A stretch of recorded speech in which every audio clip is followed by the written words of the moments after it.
Adakah itu bermaksud PMX? Ibarat macam throw Adam Adli ni under the bus.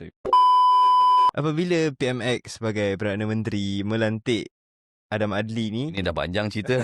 Okey. melantik Okey. Adam Adli ni ke Timbalan Menteri Pengajian Tinggi, bermaksud dia bagi Adam Adli ni kata try buat tengok boleh ke tak boleh. Dengan apa yang telah diperkatakan oleh Adam Adli ni dulu, nak masukkan PTPN, tapi seolah-olah PMX ni menghantar dia ke sana sebab yalah, kita tak tahu sama ada boleh ke tak boleh masukkan PTN. Tapi logically thinking memang tak boleh lah. Kalau mengikut logically thinking sekarang, adakah itu bermaksud PMX?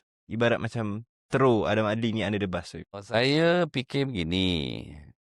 Apabila PH Pakatan Harapan tu dah memerintah dan perkara PTPTN ni sentiasa timbul dan sentiasa dibawa oleh pembangkang khususnya, dia akan gunakan PTPTN betul-betul lah. Jadi saya fikirlah agaknya lah Perdana Menteri Datuk Seri Anwar Ibrahim tu letakkan di situ supaya dia dapat menyelesaikan masalah pertanyaan-pertanyaan yang dilemparkan oleh pembangkang dan rakyat lah.